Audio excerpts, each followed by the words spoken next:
I'll call the roll. Kelvin Jones. Here. Chris Christofsky. Laura Miller. Scott Berman. Here. Tony McGaldy. Here. Peggy Von Payne. Here. Rachel Elsinga. Ryan Tort. Here. And Supervisor Fletcher here. We have a quorum. We have the agenda before us. A motion to approve would be in order. If no additions or deletions. So moved. It's been moved and supported. All those in favor of approving the agenda, please say aye. Aye. All those opposed say nay. Motion carries. Public comment.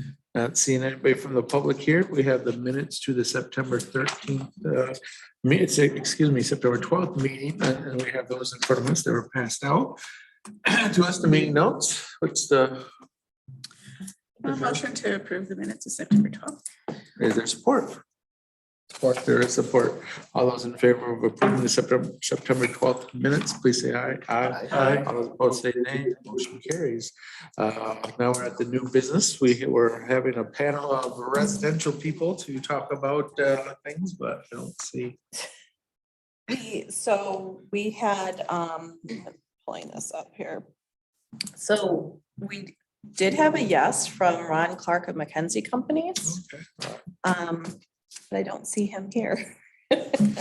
We had also asked Ellen Edwin Homes, Acebrook Homes, Mayberry Homes, and Redwood Living. And so they could not participate. The Redwood Living, Patricia Rocky, she was going to share with her Michigan colleague and did not hear back. So, Okay. but we had also talked about having Ted talk about residential trends in the Sure. township. So he's going to save the day and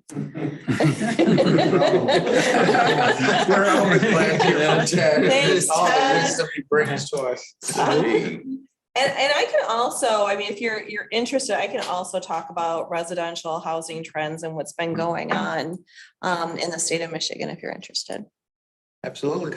You and Ted can be our panelists here. We Ted can. come on up, Ted. You can share with us what you've been seeing through the world of assessing, and then Suzanne can share with us what she's seeing throughout the state. And Suzanne, sorry. Yeah. Would there typically be other forums that the public would be able to get in touch with us or give us feedback collectively? Or independently, I guess, too. I'm thinking something that's silly, although I think this is a horrible idea, it just happens to be on the horizon. Like if we had a table at the trunk or treat tomorrow, right? And I don't think that's a good idea. I'm just using this as an example. And there was a table for the CIA that people could come by and learn more about it or give feedback or. Yeah, absolutely. There's all sorts of different ways to do public engagement, and pop-ups like at existing community events are always a good way to kind of double up. So it's not kind of, people are going to be showing up anyway. One of the favorite things we like to do is actually we partner with, there's a billboard company that will make us billboard size maps, which is amazing, and they do it for free. So we've had it where we've asked like the community, we've had the big map, which draws a lot of attention at a community event. And then we'll ask people to put on the map, areas where they might have trouble crossing the street or what they would like to see. And they can use dots and sticky notes. And so you can get sorts of that kind of input. We usually want to ask them like a specific thing, but we had also talked about doing a community survey. So that might be another good way to do it. One of the things we like to do is thank goodness for COVID, because people are using QR codes now. Yeah. Thought QR was going to die, but it made it through. So we'll partner with restaurants and do coasters with the QR code. So if you're sitting there waiting in a restaurant anyway, you can scan it and answer questions in a survey form, and we could send that out in your newsletter and all sorts of things. So could definitely talk about that. And for us, I mean, there's no interest. I mean, there's no self-interest in this other than I have access to space. If we ever wanted to open One North's private dining in mornings once a month and promote that, some of us are going to be there and I'll provide free coffee or whatever to people and just say, if you want to come in and talk about it and learn more, you can, to for us to listen, not to tell them really anything, but if that ever is helpful, I just think the more public Well, and I think, input we get, the less likely we are to get lynched by more than half of the people. yes. Yes.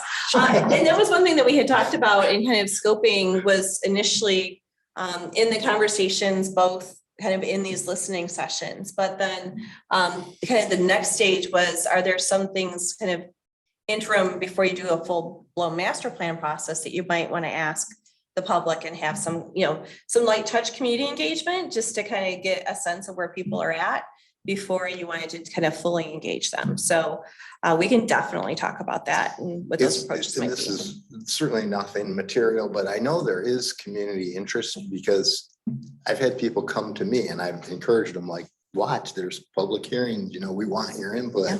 So I know there's interest. It's just interest and motivation to give it, I guess, two different things. Well, I think that there's definitely interest in the corridor and what this work is. I think, based on experience over the years that I've seen in terms of public involvement and engagement, the public responds much better when you are presenting to them options or ideas and getting their reaction to the to what you're kind of putting out there with different options to kind of choose from. A lot of times just a generic, come tell us what you think. That makes sense. Kind of doesn't, really produce much. Usually it's like, oh, well, it's what exactly is the CIA? You tell me what the CIA. We don't know what we think. So to really get the best engagement, it's best to have it structured in a way where you you're presenting information and getting their feedback to it. And that's kind of what we're all gearing up towards, getting to that point where we're ready to start a more formal drafting of a plan and getting, hearing from these various people and stuff, things that should be included and stuff. And then, as Suzanne said, we talked about taking what we've learned, kind of putting together questions, put it out, possibly do a public survey, then start the process of, a formal plan where you'd hire a consultant. And then the consultants obviously would engage the community in a structured way and bring back, different things. I know,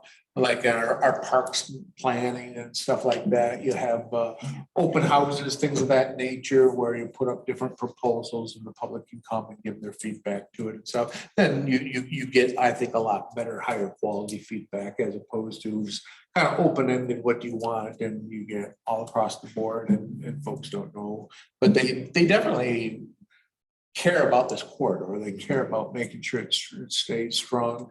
Whenever you look at social media, people are constantly talking about the corridor, whether it be expressing concern if they hear somebody's closing or leaving, to something, whether or not some news coming in. There's always a lot of discussion about the mall and what the future is of the mall and stuff. So there's no doubt the public is very, very focused on and very engaged and concerned about the corridor. So it's good.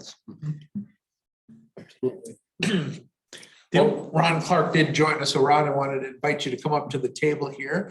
We'll get into a dialogue shortly. Our plan today is just kind of to have a casual conversation where we just wanted to talk to folks who are directly involved in the whole housing world there, to kind of just share with us what are you seeing out there in terms of demand and interest, and what do buyers want, what do people want, what are you seeing in the world that you live in on a daily basis, just the real world of what customers are coming asking for, as we kind of think about our overall plan for the corridor and what we can do to keep it strong and viable, and what type of housings do we need, and what possibly could be missing that isn't out there right now that there's a demand for. So that kind of was what the thought of today's discussion was, just kind of a casual, informal discussion on all that. Brian, did you have a comment or question you want to make before we get into presentation? No, I was just gonna say I'd come over for free coffee. Okay. The public will take it. Happy all. And did Tony? No, I was just going to ask, I thought we laid out a plan earlier this year.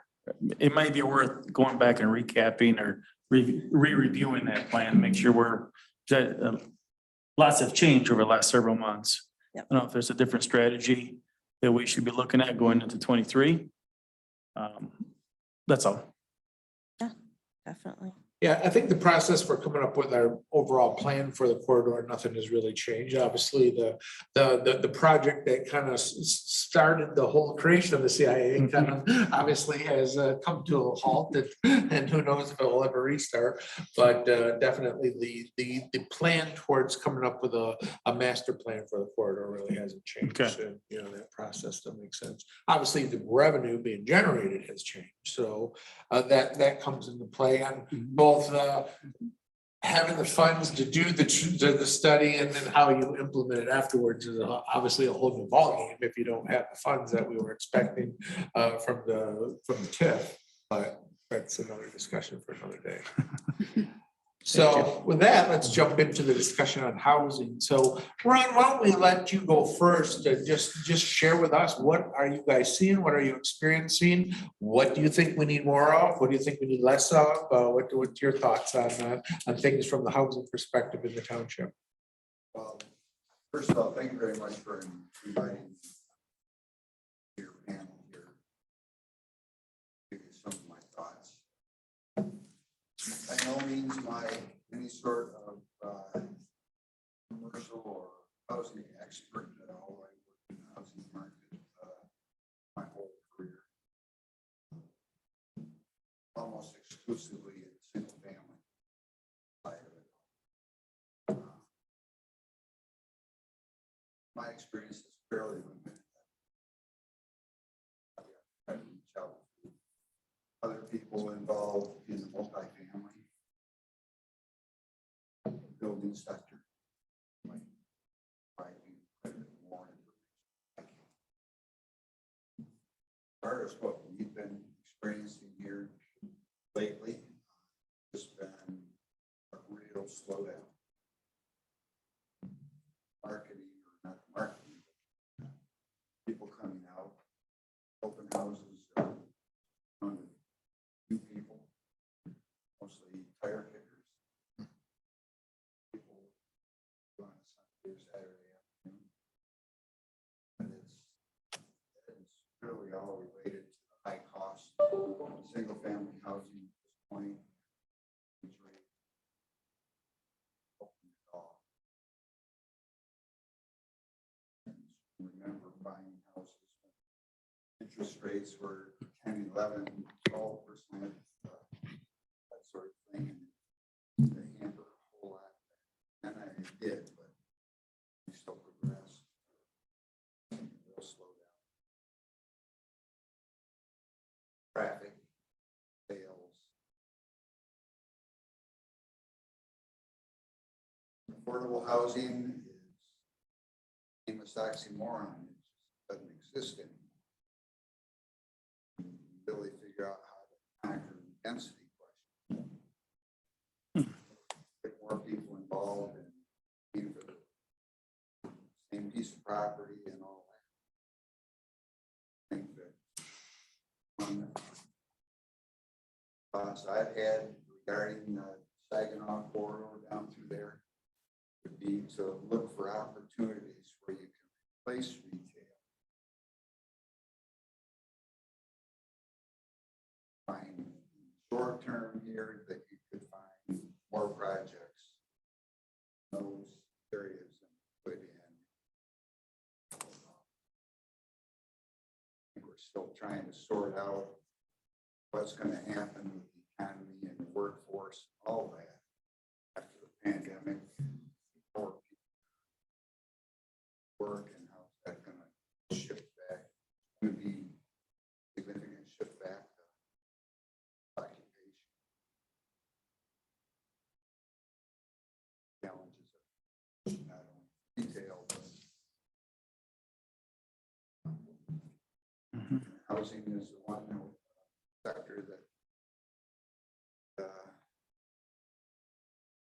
has lost traction. In the economy, recovery from probably going to be the first thing to come out of recession.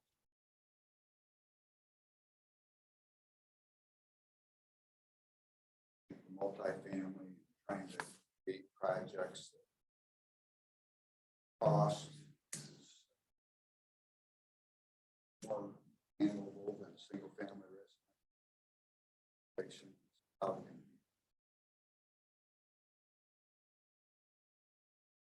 The multifamily, you said? I think so. And really an expert. Ron, what were you guys seeing before they started to raise interest rates and everything to curb inflation? Were things going well? Because it's been a seller's market for quite some time in real estate. How are you at building new houses, and what were you guys seeing before they started raising interest rates? I think we were in a totally unique period.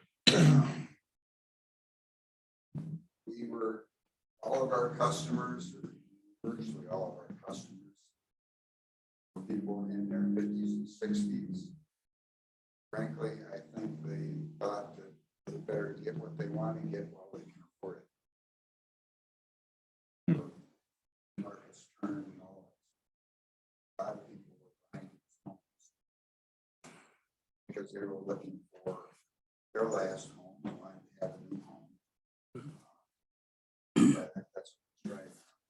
We had phenomenal sales.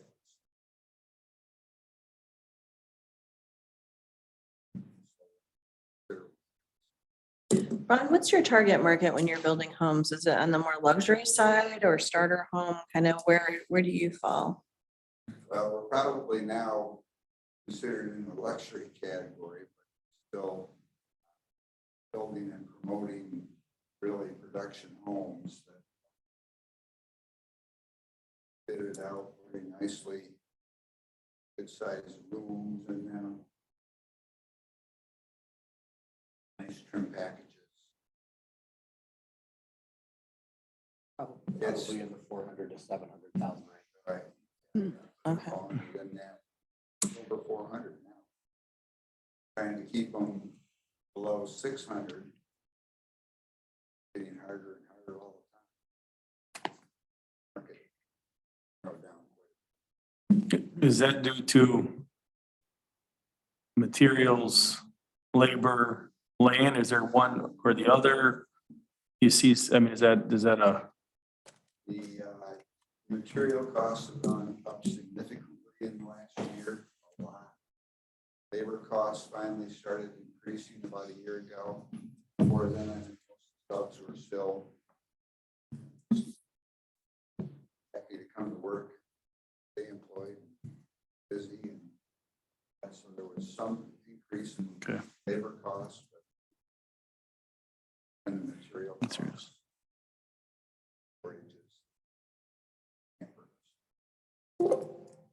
Sure. Ken, wasn't there a study done not too long ago, or I thought we had a conversation this meeting about potential for looking at what was coming into Delta Township, if it's General Motors, if it's Amazon, the needs around residential. Thousands of new homes in mid-Michigan is volume wise. Is that?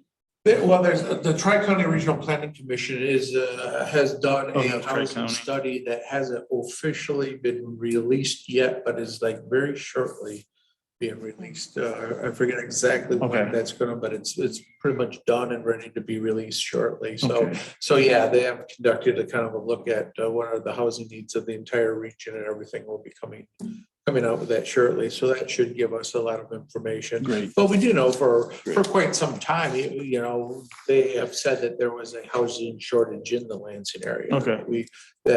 For quite some time, they've been saying we need about 25,000 new housing units, and some of that was before even the new battery plant stuff was announced. So there's long been a feeling that there's a shortage of housing in the capital region as a whole. And then you start bringing in, you know, some of the bigger employers that have come in, and potentially, you know, we will have a shortage. And, you know, hopefully they'll be able to find the employees that they need once they do start hiring up for all that. Now, you know, obviously General Motors and stuff pay well enough where they should, you know, have no problem, but obviously they'll be pulling from other places that will then, you know, obviously create, you know, shortages in those areas. So if we don't bring in new people to augment that, we'll just be moving workers around. It's all about growth, isn't it?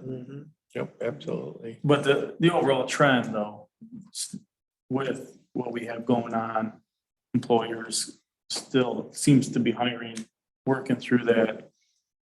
You know, if this is a blip, possibly, could be 6 months, could be 12 months, but I guess we just don't know. That's been your struggle, you said, over the last 3 months. Yeah. Yeah. Back to early spring.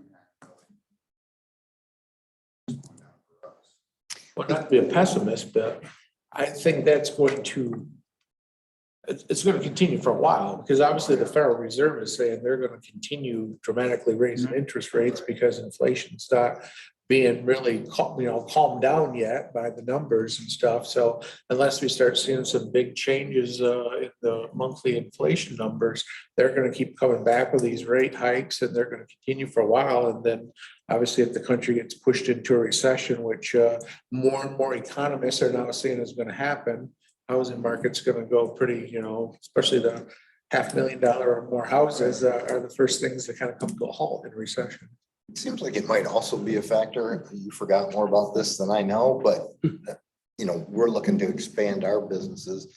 And right now, the option of, and there was no inventory before, but the option of a previously run business or home compared to new construction seems favorable at this time because the cost per square foot to build stuff out today compared to 10 years ago was so dramatic, let alone a year ago. So somebody goes, oh, I can buy, pick the number, 2,700 square foot home for this, or I can build one for this. It's like, I'd better try to find something that's out there that I like, because it's just apples and oranges right now.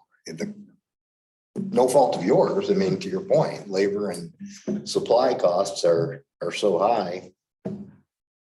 And I don't know if you can respond to this, but what's been really interesting to me is that Michigan home builders, when we had the Great Recession, so 2007, 2008, we lost about half the home builders during that, and it's not rebounded substantially.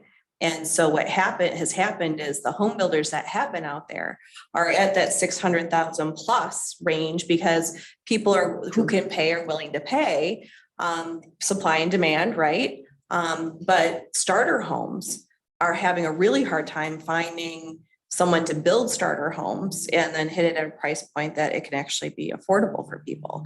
So that has gotten further out of reach, partly there's all sorts of reasons, but that's one of them, is just having people who can build stuff has been a significant issue. I assume that also, and this is an assumption, but I assume it's compounded by just the profit tied to a project. Obviously, there's more profit tied to a $500,000 project than there is 200,000, even if you're lucky enough to make the same margins. I mean, I can give you, again, a real life example. I live in a small home, 1,500 square feet, final home. I fit that category of 50s or 60s, 60s in my case. But I've been trying to put on a 20 by 20 addition to my house, and I've been waiting 1.5 years. And one guy finally came out and gave me a quote. I said, well, just give me a quote and we'll get on the job there, even if it's 18 months from now. His quote was $100,000. I'm like, that's half my house.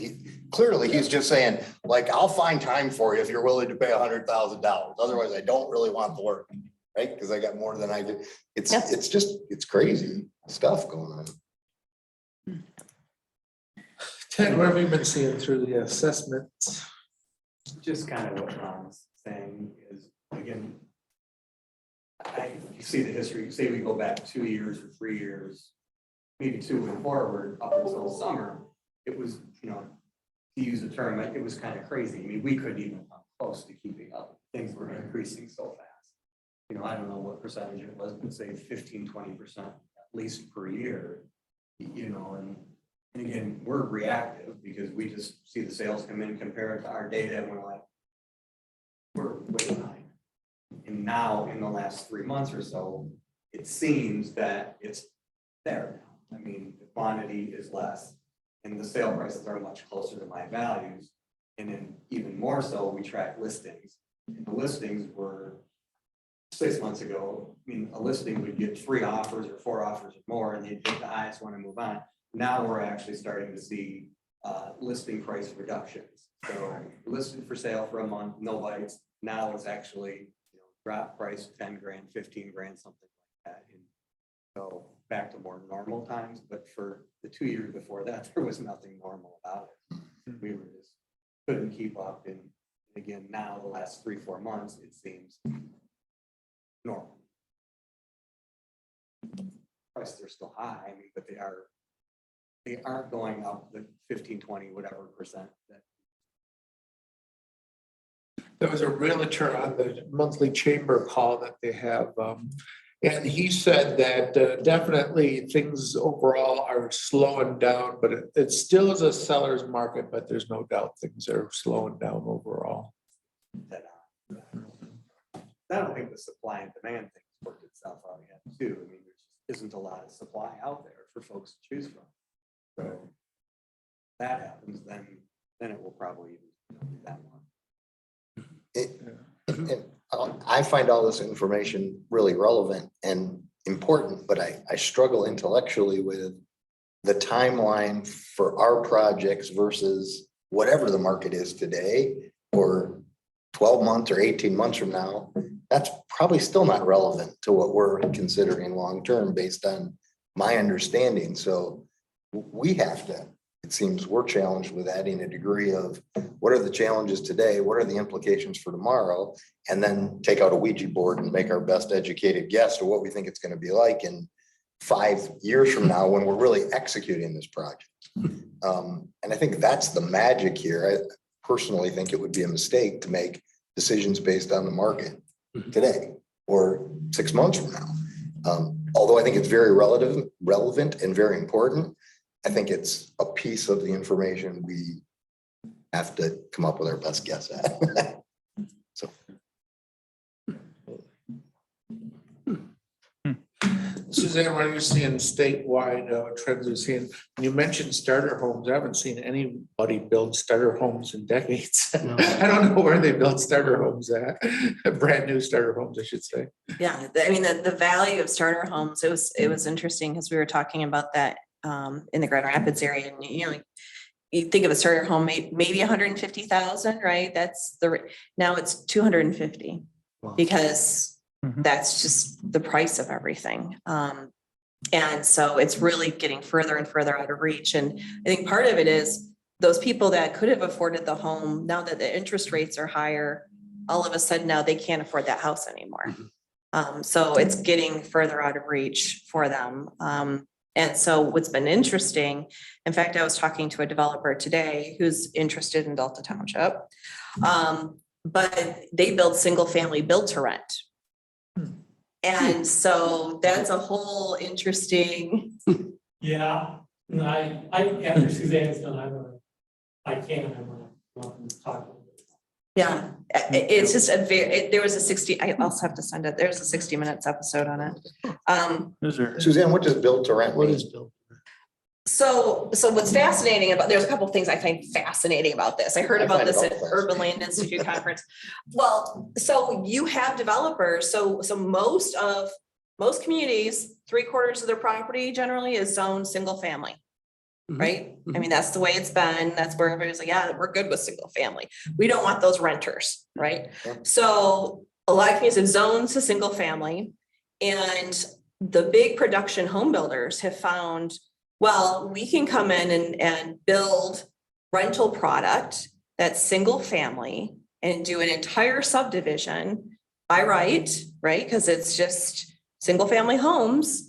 And for them, the risk is lower because you're not building one 300 unit building, you're building up 300 single buildings. So you can phase it. You could sell it if it doesn't work. And they operate the entire subdivision like it's a condo association. So they maintain all of the yards and all the outside. And their goal is to keep the tenants there at least for 2 years. They try to average up to 5 years, where people, because they can't afford to buy their own home, they're content to rent a home, and they stay. And so the trend has been, I mean, they're still building multifamily, the bigger developers are building multifamily, but they're also starting to do these single family subdivisions, but they rent the entire subdivision out. That is Wow, fascinating. that's interesting. So it's Makes kind of, perfect sense to me. right? I just go, why didn't I think? So it's changing. So partly to me, what I find fascinating about it, and Gary can probably talk about it, is what I find fascinating is, people, number one, who is a renter, right? And the renter market has been growing. And, we probably all started out as renters, like students, right? You go and you're a renter, and there's been a huge bias in zoning and in decision-making bodies against renters, which is having some significant impacts on communities and on school districts if they're priced out and you can't find a place to live. So this kind of turns that part up on its ear about like, well, who's a renter? I mean, they're all living in single family homes. It's just the entire subdivision's rented out rather than owned. And so just kind of that framing, I think I've just been fascinated by it because but it's like, what's that next tier about, the American dream? And is homeownership that pathway that it's been? And what does that mean? So there's just interesting dimensions to it. And people's reaction to it has been interesting to watch. I've got a question. I think just throughout the region, we're seeing more retail at the base and then apartments at the top. And more people are renting those apartments. And even when they're not renting, I would imagine the owners are making money on it because you still have retail at the base of the building. Since we don't see people, where are the people going that are, actually making less than 600,000 or having a home for 600,000? It seems the trend may in fact be going to renters and renters who have retail at the base of their home, covered parking, that type thing. And it seems like people are building more apartments now than anything else. Are we seeing that trend here in Delta? Because I think to your point, Kelvin, I think when you go to that entry level home, I don't see a lot of new subdivisions that are equipped with the land development cost, right? Building these out, they're the right quarter acre lots. I mean, for that matter, half acre lots, it costs a lot.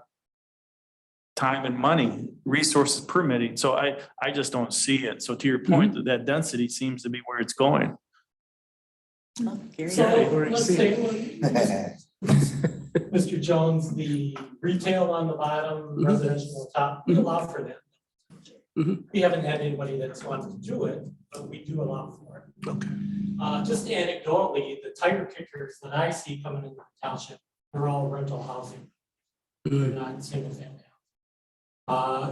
Based on my conversations recently with several developers, within 5 years, we're going to have 1,000. One in particular, Suzanne mentioned the single family detached rentals. We have a developer interested in that, very seriously interested. I asked them to send me a copy of plans of development they have ongoing elsewhere in the country. And I'm going through those right now to see what changes we would have to make to our zoning ordinance to accommodate, because the way we're situated right now, we couldn't allow that development. But it's a high density, all single family detached, all rental, ranging from 1 bedroom to 4 bedroom, all attached garages. So that's kind of, as I said, that's kind of the new thing. And they're very interested in being in Delta Township. They kind of follow, this particular developer kind of follows the Redwood developments as they progress. And now they want to do one in Michigan. We have 2 Redwood developments here. That's Redwood home replacement model. They're building themselves as. So this is what this project would be. They're talking, 300 units. The single family detached. Again, it's a higher density we would normally allow under our typical single family zoning. Probably have to tweak some parts of the multifamily to allow this type of development. So that's what I'm studying right now. What we would have to do. They build themselves as cottage houses. They've got little white picket fences, houses closest to the private roads. They have full amenities, they have dog parks, clubhouses, and pools and all that for the residents. And, I asked them, for the length of the project, is it always going to be rental? And they're telling me yes. So those are the kind of people that are looking at Delta. They're excited about the Ultium plant being here, that GM, we have Amazon, and we're an attractive place to be.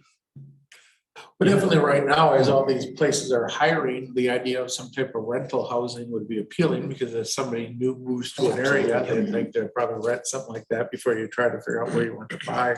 So yeah, having that stuff up and running quickly probably would be very beneficial. What's super interesting about that too, one of their big target markets is women who want to live on their own, but they don't want all the maintenance. So that's a big target market. They also, the one that's highly amenitized, if it's the same developer, I know, they purposely make it highly amenitized, and they purposely program community building events, like neighborhood events, to build that sense of community, because they can keep their tenants longer. So they don't have as much turnover. So you become friends with your neighbors. You don't want to leave your friends. And so you're like, they are renting for years. It's really interesting. Can I raise another question? Mr. Lark, earlier you said something about replace retail with housing. What type of housing? But we're not saying, oh, Ron, you're Ron. I think my train of thought would be apartment style housing, attached, multi-level, someplace where you can actually try to get monthly rents, or if you sell them as condos where you get the price low enough that you can overcome high prices of the single family construction, land use, Right. that sort of packaging where you got and public transportation, shopping close by. Got all the amenities. So I would close down many South Cal. Okay. The other thing that would be helpful to the committee here would be get more insight from retail side of things too. How much retail is there? We've got lots of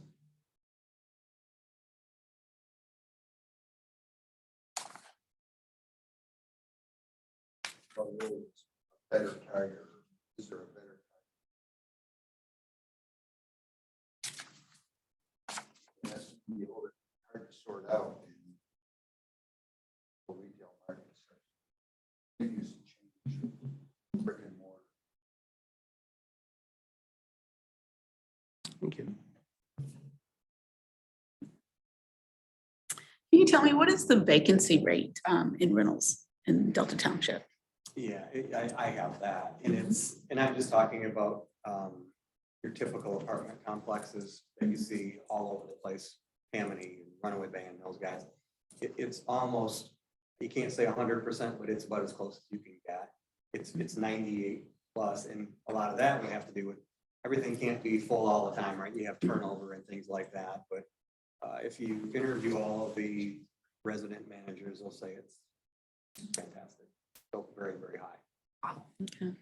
So the need is definitely there. And we have 4,991 apartment complex units in Delta. So that's, I mean, it's about 5,000. They're 98+%. Has that changed in the last couple of years since the housing market? I would say so not in strong? the last couple, but we've had times when it was 90-ish, but that I can't give you an exact year, but I'd say 10 years ago or so. Now I don't know what that was attributed to, but maybe more folks were looking at being in single family and things like that. I don't really remember, but I remember low 90s and now it's just the opposite of time. Low 90s isn't horrible either. It really is. So they start to struggle, they say, when it's 75 or 80, then they're losing money, but above that they usually are doing all right.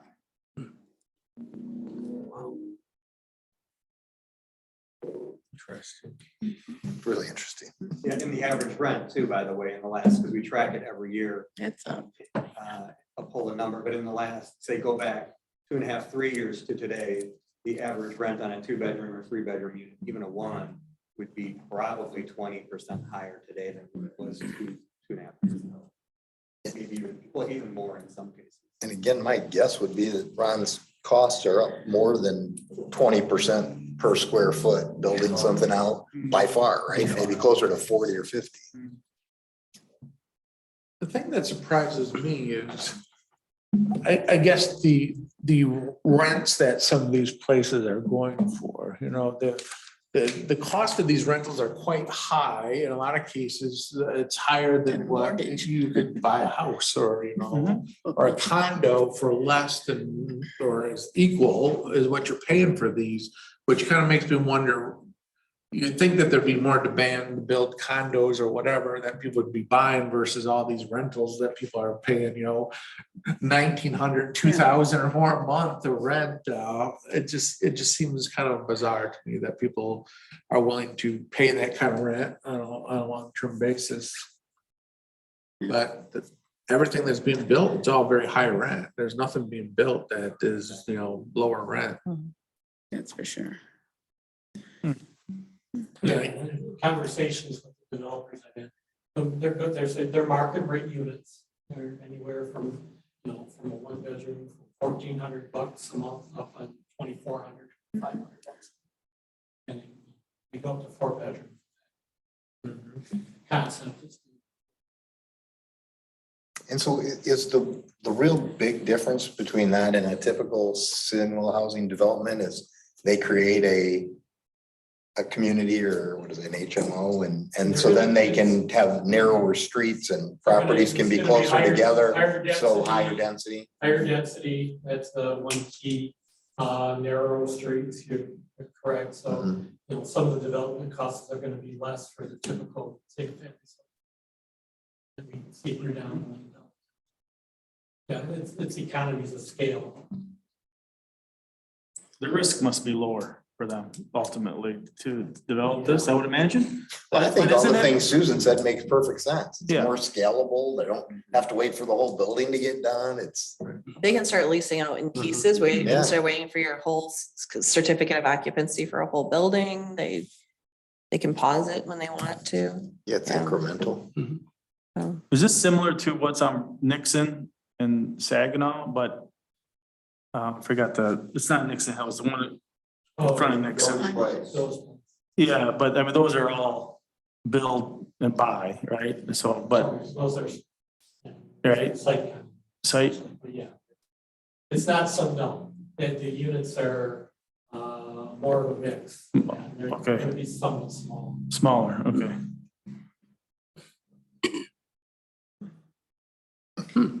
Jerry, what have you been seeing from the multifamily? I mean, so that's the single family build to run. As far as demand for mixed use, are you seeing some interest? Not really. For some reason, that's not really a concept. Want to explore in Delta Township, although we had one project for use of the old Rafferty High School, and that kind of died because we have an issue with one of our lift stations. But weather capacity, so couldn't accommodate that density. And that was one thing that they cited, the commercial realtor brokers that we talked to last month was they thought that Brookside Crossings, the I property might offer an opportunity for that from a placemaking perspective. Well, and that's one of the sites that I've tried to steer, and when developers come in, that's unique in that it's under a consent judgment. Supervisor Fletcher touched on it as well as that. That's an opportunity to come to the board and do some horse trading, wheeling and dealing kind of thing because of the consent. Not available to, that represents a good opportunity. The problem is, I think. Shocking. Again, Well, again, that the whole thing with the Ides is in a deep state of flux, and I'm surprised I couldn't say now that it's changed, but I think it's more likely to change. The decision-making process on that property is more likely to change in the next 90 days than not.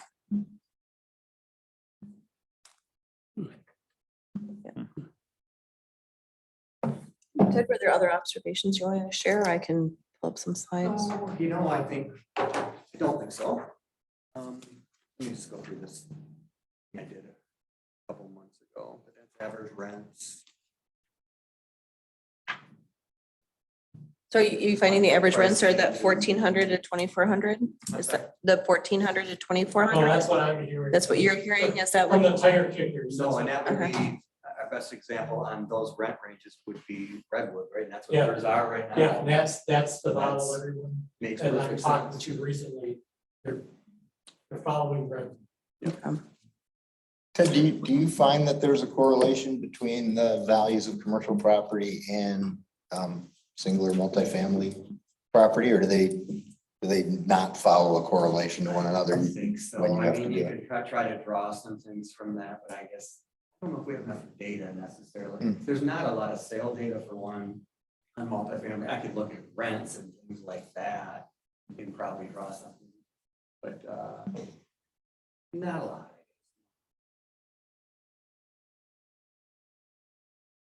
And I think it's been said, that Redwood's totally rented, the new development, that they're barely starting and it's all rented, every unit's already spoken for. Is that right? I hadn't heard This that. the one, 86 units. I heard that. 86 units pre-rented almost. So. And where is that gonna be? Yeah, I'm where's sorry. that? That's, you know where the Redwood is right now. Yeah. So just go on the other side of the highway. Yeah. Oh, really? Yeah, so it's on the south side of the road, just on 96. You just can't really see it from the highway because of the big berm. Mhm.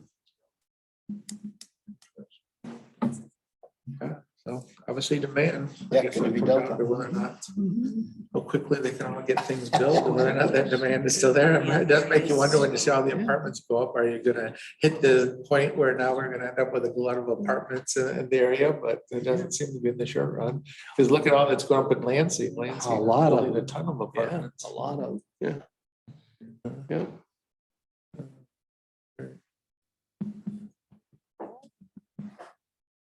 Well, Suzanne, any more thoughts on this topic here? I'm gonna pull up, I've just got a couple slides I can share Uh-huh. that kind of give you some different perspectives of what's happening with housing. So I'm joining the meeting. Wait, start. That's the September meeting. Hold on.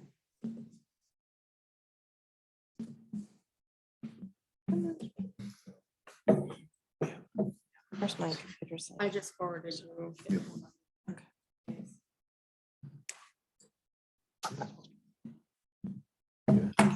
Okay. Yeah, I'll do it when I do it.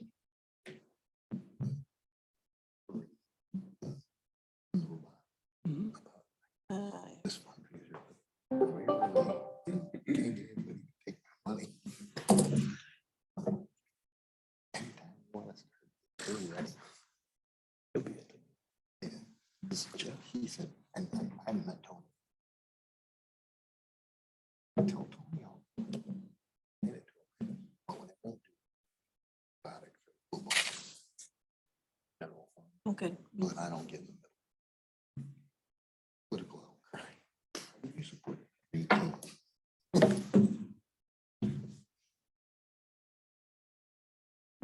Yeah, you're right. And then I'm allowed to share screen. No good deed goes unpunished. Mm-mm, no, no, not even the best of them. No. But they can make thousands of dollars a year. Thank you, Ann. Maybe tens of thousands. I think the only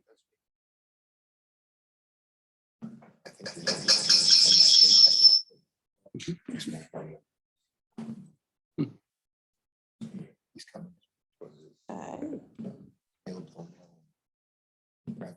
Yeah.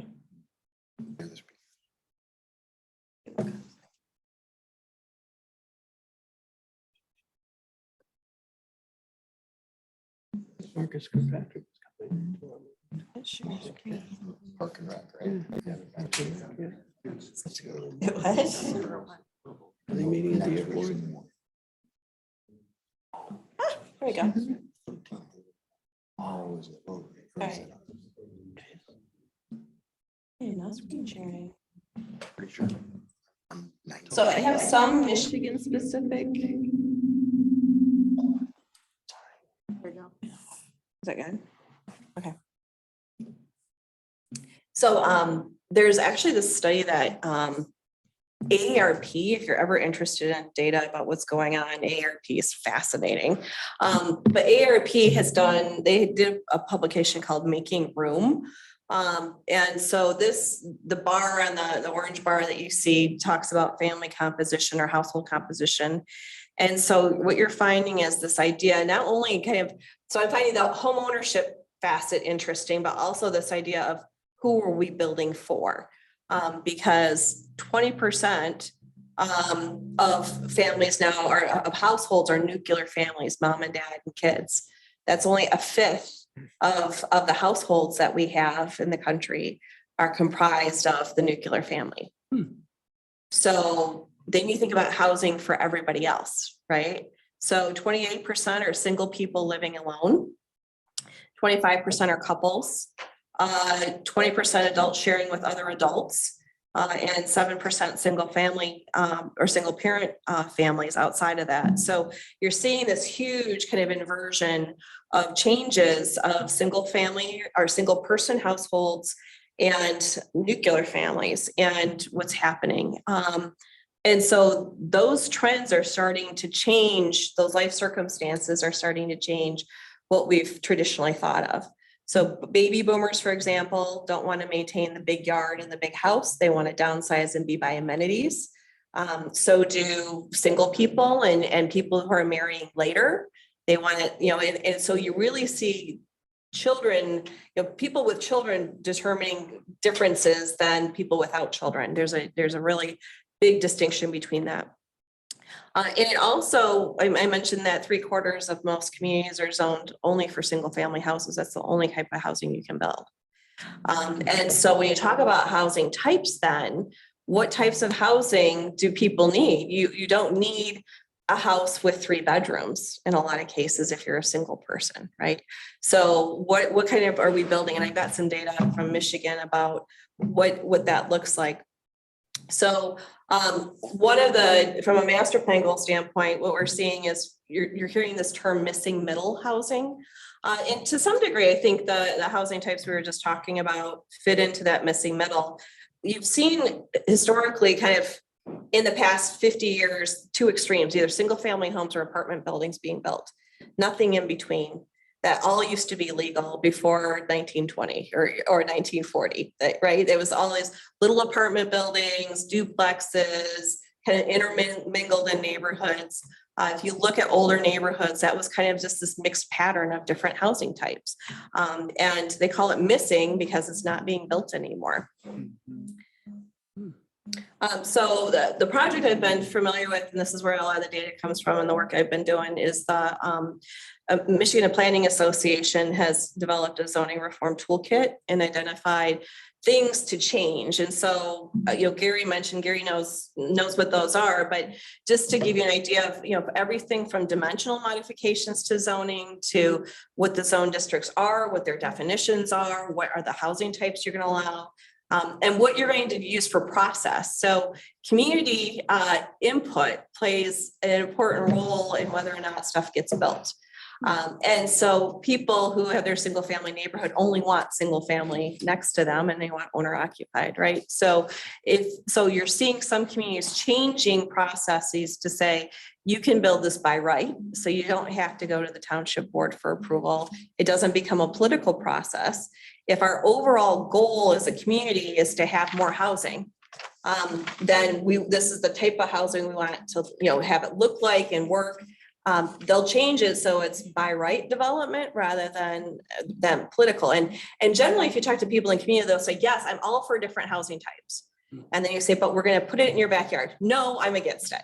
And so it's from a policy perspective, if that's the policy that you want to enact, then how does that get executed versus individual decisions project by project?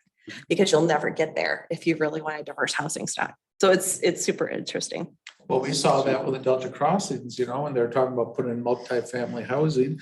Ron led the delegation there with his residents from Shadow Glen, all saying, don't build that next to us. Don't build that next to us. Yeah, exactly. Right.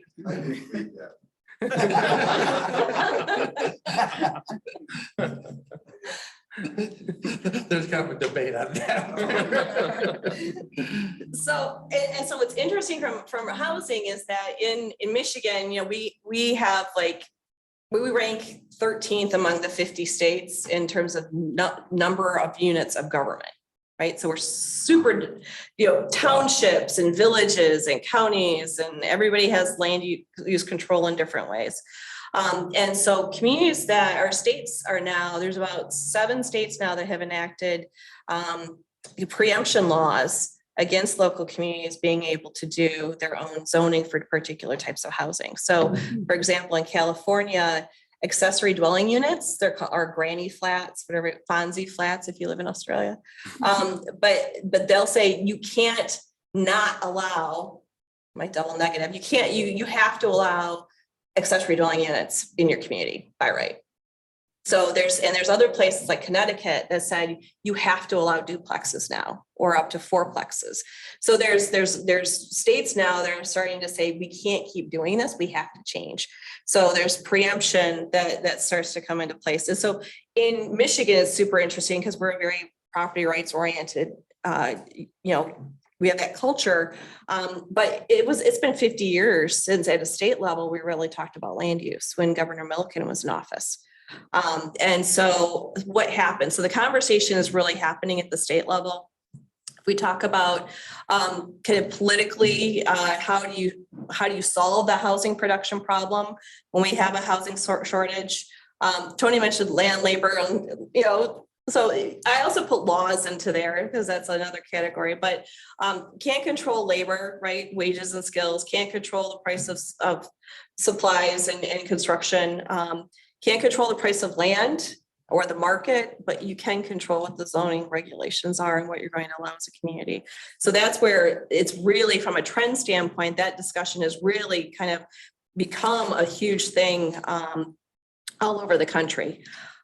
So they're citing zoning as being one of those reasons, but this also is this mismatch in housing types and needs and what people can support. And then also kind of how do you get that change and how do you have that right, you know, that right fit for your community. So there's, and what's interesting in how that's happening on the political side at the state level is arguments both from both sides of the aisle. Right. So the blue side is it's inequitable, it's exclusionary. We've changed the policy. So only middle income or higher, you're creating your community only for families. You know, you've priced people out. So it hurts our affordability. It's been used as a tool for segregation, which is true. Limits choice and access, you know, for a lot of people. On the red side, you can say it limits production. You know, you're constraining the market. You're limiting choice. You're burdening it with bureaucracy. So there's lots of interesting arguments being made about housing right now on both sides, which is why at state levels, that's one thing that legislatures are starting to agree on. And you're starting to actually see some movements.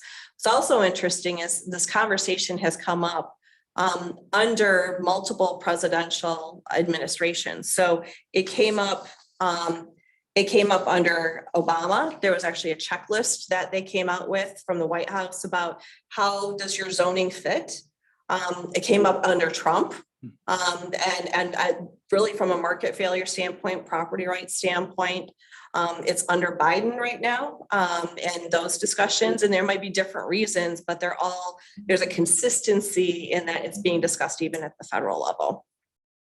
And one of the things that we've been talking about is kind of like, who do you message to? Because this is the presidential election, red and blue map in Michigan. But so what are the changes? And so I mentioned that different states are doing different things.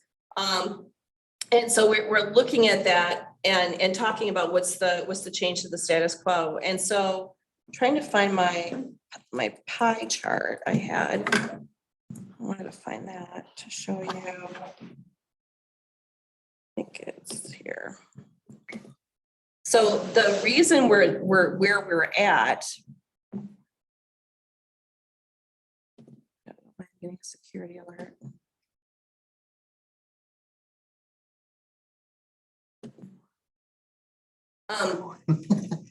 When we talk about building permits, so we talked about the Great Recession. I can send you the PowerPoint Kelvin. If you would, please. Okay. Thanks. So we look at building permits over in Michigan. So what is going on in Michigan and why is there a housing issue? It's because you look at the number of building permits that have been issued. The red is for multifamily, the blue is for single family. We're not producing the type of housing historically that has been produced in the state for decades.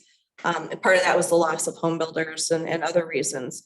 The affordability gap too is becoming a significant issue. So incomes have remained relatively flat, but prices have been escalating. Susan, is there, by chance, going back to the previous slide? Yes. Is there an overlay on that shows population in Michigan though too?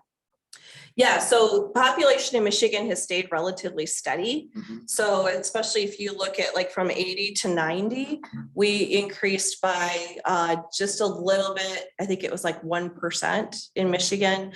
We haven't seen any significant drops in population. Nope, it's been pretty flat from that standpoint. I mean, we have some bumps, like we had an exodus in the 80s or so. It's like when Carter was in office because everybody moved south for oil and gas and other things, but there hasn't been a substantial change really in Michigan's population. And then you add to this, so we're not producing enough, so you have supply and demand. And then you also have income not matching with the pricing. Yeah, that's a scary slide. Yeah. This is the more detailed land, lumber, labor laws slide I have, but so these are just some backup facts. So labor, there's a shortage, as you know, construction and trade workers.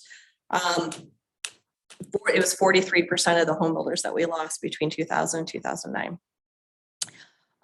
And so that's where the high-end clients, that's where you're seeing more of the building happen. It's not in that affordable market because it just doesn't make any sense. And you look at the prices of construction, you ask what has increased. So it's increased by 33% since the pandemic started. So past 3 years, you've seen costs rise by better than a third. And it kind of depends on the market. Steel right now, so the problem for multifamily is that steel has gone through the roof. And so now they're talking about different building materials and that impacts the height of the building that they're willing to build. Because they can do stick built at 5 stories. They'll do a concrete podium and do stick built to 5. Can't go past that really. But it changes the pricing and how that hits will change the materials that you're using. And I mentioned that cost per square foot, the 150 per square foot versus 250. Now it is probably even higher than that. I don't know, Ron, where are you seeing higher than that? Pushing towards 300. 300 a square foot. Yeah, so just not even a decade ago, it was much less than that. So that's that comparison of, that home that used to be 150, thinking it was attainable, it's now $250,000. Limited land for development. Property is not aggregated into larger development sites. You might have unwilling owners who don't want to do that. So you always have that holdout, makes it hard. But then you also have general environmental constraints. And I think some of the properties that you have left in Delta Township are also reflective of that. Even the Ide property we talked about, you got wetlands and you got, so you've got some environmental constraints. So even if you look at the total acreage you have available in the township, there's only so much that can be developed because of environmental constraints or infrastructure limitations. So you mentioned the sewer. So that also makes it difficult. The 5th and 14th amendments, when we talk about law, kind of the property rights, and so how do you navigate that if you're trying to get housing built from the policy side of it, it can be a challenge. And then just kind of the general zoning constraints. So there's these issues, and actually I'll point to the Shorts piece. What's happening in northern Michigan, Shorts Brewing ended up buying a small hotel just so that they could house their workers, so they could stay open last summer. And that's what's happening in a lot of places in northern Michigan. That's what they've resorted to just to be able to support their economy. And then the demographics, I mentioned the change in the piece. So in Michigan, a third of our households are people living alone. So I mentioned that it was the ARP number for the country was, what did I say, 28%, something like that. 20. So you've got, in Michigan, it's a third. More than half of our households are 2 adults without children.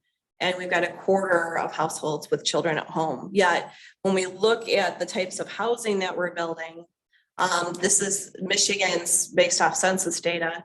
72% of our housing stock is single family.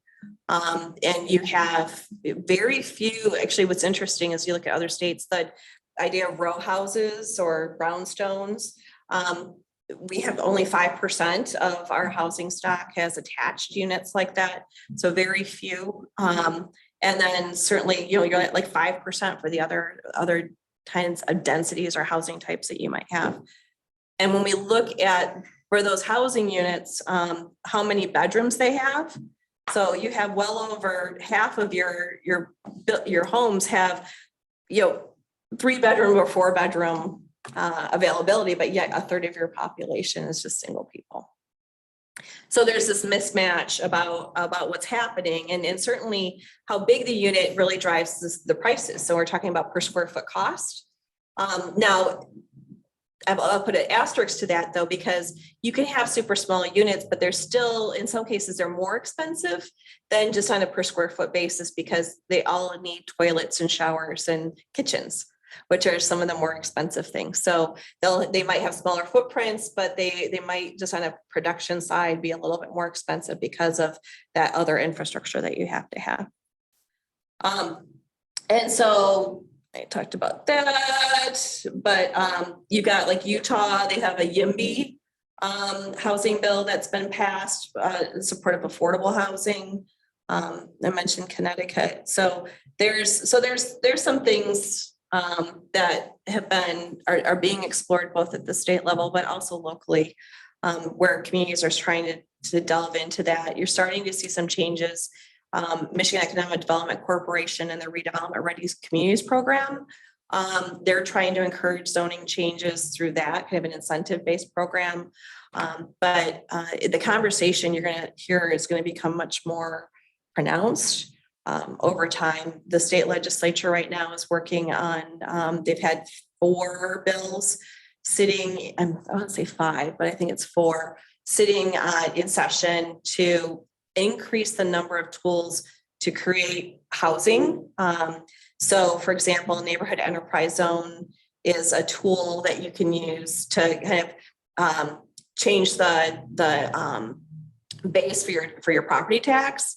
And before you really could only use it in urban areas and designate it in certain ways. And they're trying to open that up as well as obsolete property and other things to make those tools available to developers who can use it in suburban communities or first year areas and really anywhere just to get more housing supply. So the state is working on creating more incentive-based programs and the challenge is like Delta Township, you don't have a lot of those incentives to really make that work. Like if you were trying to hit more of an affordable price point for employees to have, housing in the corridor. So there's just a lot of different approaches, but kind of that just gives you kind of a general wide trend basis on what's happening in housing. But it's super interesting. It'll be interesting to see what Tri-County comes back with, and it'll be, so now you have kind of this base.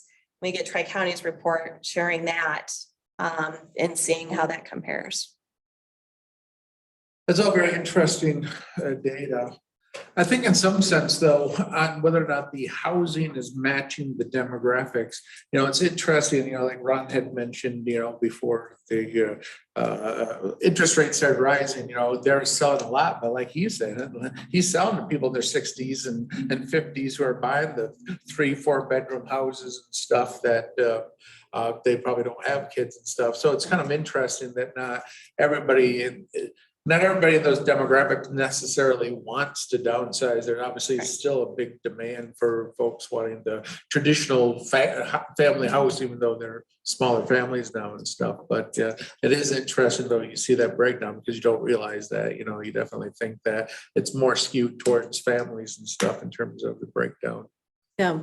And the key is, giving choices, right, to everybody. Right. You have a range of housing types, so you have choice. To me, I think is probably the biggest thing. And right now, when you're limited on your choices. It's the apartment complex versus single family home. And how do you get some of that diversity in the housing stock? Like, Well, I think as quickly as Redwood sold out kind of shows that, a new type of housing and everybody flocked to it, there's obviously a big demand. I was just gonna take off of what you said, because I think that deck is really fascinating and I do think it's informative. But to your point, I think what happens is, and again, I'm in that group, I'm 63 years old. I just bought another home. We wanted to downsize, but we didn't want to go less than 3 bedrooms because we still have delusions that maybe the grandkids will come visit, right? So we want a spot that in the event that they can come visit, they have a place to stay. But I could see, had we been in the same spot in our late 30s or early 40s, we would have never wanted an extra bedroom for our parents to come visit. Right. We don't want that.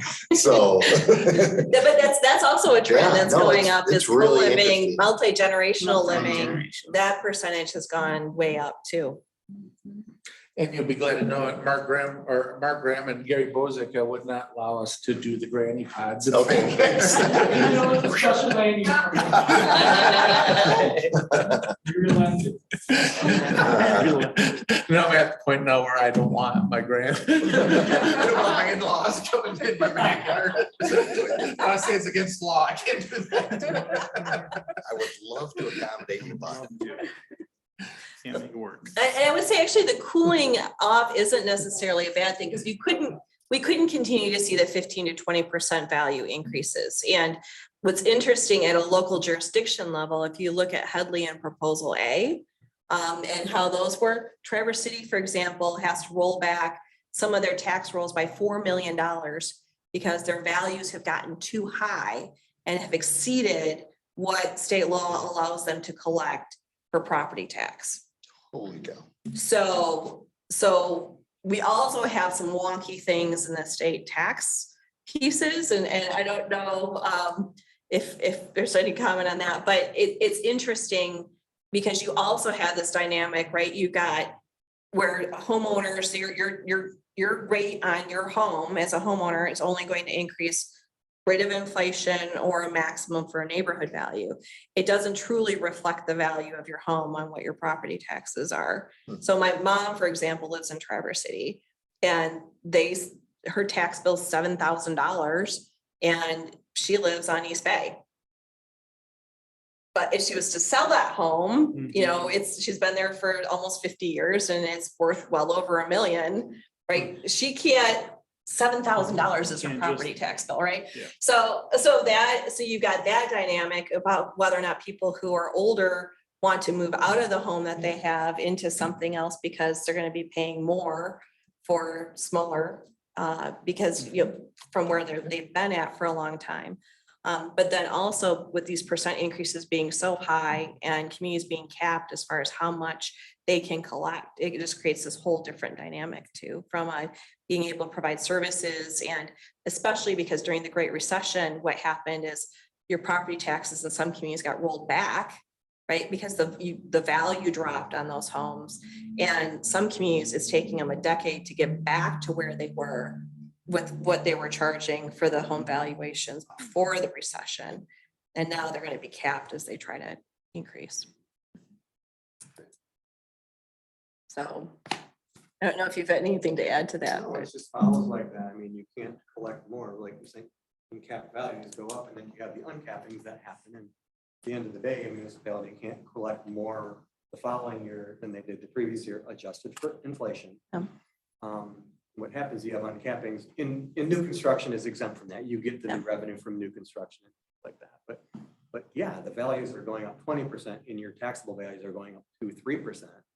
So yeah, you don't get, seem like we'd be getting a windfall, right? Well, we don't. It has to be rolled back based on that formula. Yeah. Didn't know that. So it's fascinating from a public policy standpoint on the interplay between those two things. And to some degree, like when Snyder was governor, they tried to correct that with the road tax and how monies were being allocated, and they wanted to sort some of that stuff out, and no one understood what they were trying to do. So it failed miserably, but it's challenge for future, for community coffers, like, how are you gonna pay for these services when you're completely capped at X? Or if the values start going down again, like 2008 and 2009, and people's values are going down, but their taxes are still going up at the inflation, that becomes a difficult number of people at the desk that you have to explain it to. Yeah, it makes perfect sense too. Super interesting. Well, folks, have anything to want to add or comment on this part of the discussion, or have we discussed it enough? I'll send you guys the 60 minutes piece, Thank you. so you'll have that. That deck that you just. And shared, I can put together a slideshow for you. That'd be So great. you have Yeah, I'd love to have Really as much of appreciate that that. deck as you can share. It's just, I just want to go over it again to get it. Yeah, oh, it's very interesting. Mhm. So for your next meeting, and so we had a couple other things on the list to discuss. One of which was kind of quality of life things, like whether or not you want to hear from the library or arts and culture. The other idea was green infrastructures, the drain commissioner or others to understand any of that, but I don't know if that hits any of your chords and whether or not there's interest.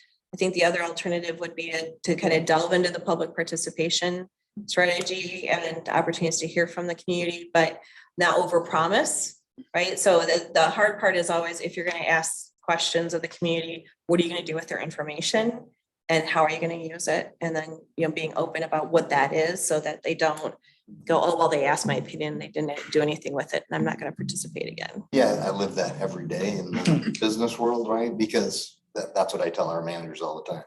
Don't ask unless you're gonna at least use one thing, Yeah. because you'll do more damage than good. So I think Ken's couching of that was exceptional and understandable. Yep. But at the same time, I think in the right way to get that public feedback and create a forum for them can allow us as a group to feel good about whatever we sign off on. Again, knowing half the people are gonna hate it, no matter what. Just trying to avoid it to be 60%. Yeah, no, absolutely. Having the public input, I think, would be invaluable to this process. Is all about how do you go about it so you get Makes good perfect quality sense. feedback is really what it all boils down to, not whether or not you have it, but it's getting good feedback and stuff.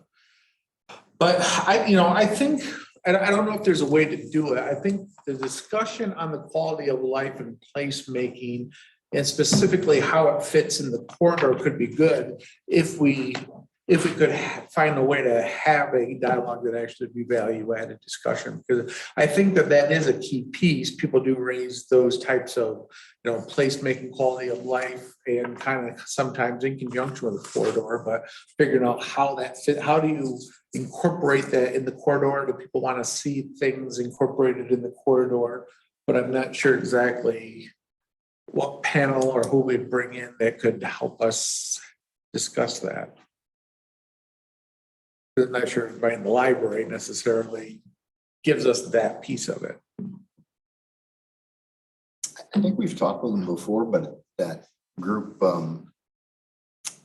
Lansing area sports and why am I drawing a blank? Melissa Nay and Greater Lance. Convention and Visitor. I mean, they have some interesting data about things that they feel, at least today, are overserved and underserved. And I know they're very, very concerned with the loss of the summit, how that's created a void and is costing hundreds of thousands of visitors to the area.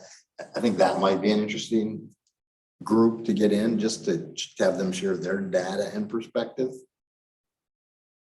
Yeah. Could be good. Yeah. But if you can think of somebody that would be able to give us some valuable knowledge on how you incorporate placemaking, quality of life in a commercial corridor like this. I don't know if there's any experts out there that we could just pick their brain or hear some thoughts from. Yeah, there's definitely, I have to think about that. I mean, there's a whole publication on retrofitting suburbia, and it talks about how do you do place in different ways. Horrocks comes to mind. how do you become a regional draw? Like you get so many different people, and what do you hear about? Like what could like use that as a spark to expand and do different things? And that might be an interesting conversation. Yeah. I think having some of that dialogue that could be good. Before we, jump in just into figure out the public engagement, but still looking at some of the stuff to help us kind of figure out what to ask. Is there any nonprofits that the township works with or has worked with in the past of any sort? If it's housing, if it's this quality of life? I don't know. I'm just thinking, is there anybody that particularly in the community that is? Not really anything's coming to mind in terms of a nonprofit organization that would necessarily work with in any of those areas. Okay. Is there an arts council? What was that? Arts council? Not really for here, I think Lansing, East Lansing has one, but we don't have one.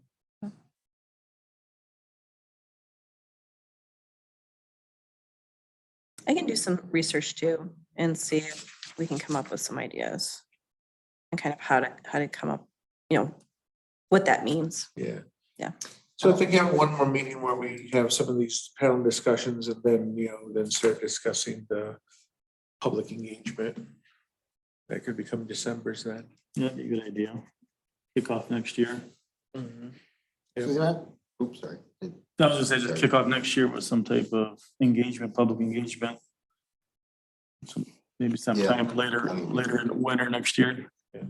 Again, I just playing off of what Ken was looking at, and I don't know if this is relevant. I'm just kind of grasping at straws, but I wonder if there's communities, whether they be large or small, that have redeveloped specifically kind of downtown areas. I know we don't have one, but that might have expertise in how they created a way to regenerate, traffic flow and upgrade aesthetics. And I wonder if some people who've had experience, again, whether it's a small urban or a large, small rural or a large urban community, that some of their experiences might stimulate thought for us. Mm-hmm. Well, and with Zoom, we could also, just Zoom them in. So if there's some other communities, I'll think about it. This week is the Michigan Planning Conference, so I can get lots of ideas. There you go.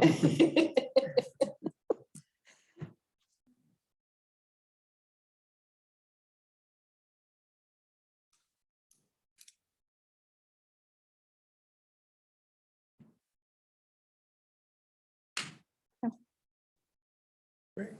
So our next meeting then will be on November 14th. Does that work for everybody? Does everybody know of any problems right now that we should be aware of real quick? I won't be here. You won't be here? You're at most of them, so we can give you a pass for practice one. Is that a problem for other people? Checking. Just want to make sure we don't have quorum issues. I know when you get into November and December, always starts becoming iffy for meetings as you get closer to deer hunting season and Thanksgiving. And You come to the meeting or go kill something. Well, at least you can come to the meeting on the 14th and go kill something the next day. It still works for me. Yeah. Okay. It does for me too. Okay, so we won't make any changes. We'll keep it on a regular scheduled day and time then. Anybody have any final comments before we adjourn? Final thoughts or anything? Thanks. That was a good Thank you. discussion. Thank you Appreciate so it, much. Josh. I really appreciate everybody participating. Really appreciate it. See no further business before us. We're adjourned.